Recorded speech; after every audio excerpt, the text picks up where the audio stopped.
ভাৰতৰ প্ৰধানমন্ত্ৰী নৰেন্দ্ৰ মোদী ডাঙৰীয়াই কৰিব আৰু সেইটো এটা ডিব্ৰুগড় ইয়াৰ ব্যতিক্ৰম নহয়, ডিব্ৰুগড়ৰ পৰা কৰা হ'ব। আৰু এই ট্ৰেইনখনত বিভিন্ন ধৰণে সা সুবিধা, বিশেষকৈ ট্ৰেইনখনত CC কেমেৰাৰ ব্যৱস্থা আজি কৰা হৈছে আৰু এই ট্ৰেইনখন গধূলি 9টা বজাত ষ্টাৰ্ট দিব। গধূলি ৰাতিপুৱা গৈ 6টা বজাত এখন গৈ গুৱাহাটী পাবগৈ। এই ট্ৰেইনখনৰ এটাতকৈ ডাঙৰ বৈশিষ্ট্য হ'ল এই ট্ৰেইনখন এই কাইণ্ড অফ নাইট চুপাৰৰ নিচিনা এটা ব্যৱস্থা হ'ব বুলি আমি ভাবিছোঁ জাৰ্ণিৰ ক্ষেত্ৰত।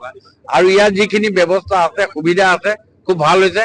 মই সকলোকে অনুৰোধ কৰিছোঁ যাতে আমি যাত্ৰীসকলেও হওক, কৰ্তৃপক্ষ হওক, সকলোৱে যাতে আমি সুন্দৰকৈ এই ট্ৰেইনখন চলাচল কৰাৰ ক্ষেত্ৰত আমাৰ সহযোগিতা আগবঢ়াব পাৰোঁ।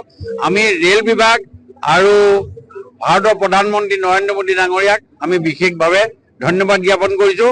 আপোনালোকে শুনি ভাল পাব, এই ট্ৰেইনখন হোৱাৰ পাছত ডিব্ৰুগড়ৰ পৰা ভায়া গুৱাহাটী অসমৰ বাহিৰলৈ ওলাই যোৱা ট্ৰেইনৰ সংখ্যা হ'ব 15খন। এইটো আটাইতকৈ ডাঙৰ বৈশিষ্ট্য ডিব্ৰুগড় আমাৰ এই ৰেল ষ্টেচনটোৰ ক্ষেত্ৰত।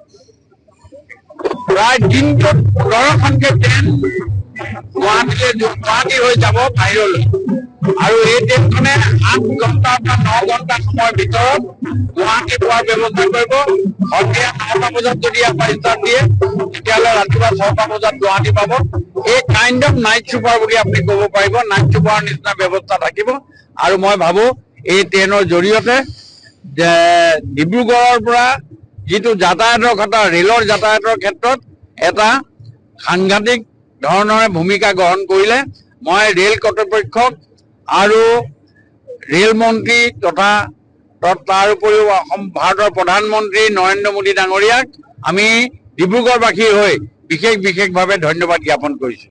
ये जो है यहाँ पर काफी मतलब सुविधाएं इस ट्रेन से दी जा रही हैं और किफायती दामों पर जो है ये ट्रेन जो है यहाँ से यात्री लोग अपना आम नागरिक हैं वो सफर कर सकते हैं। इसमें काफी सारे सेफ्टी फीचर्स भी हैं और ये असम, बिहार और उत्तर प्रदेश को जोड़ते हुए ये जो है काफी अच्छी सुविधाएं प्रदान कर रही है।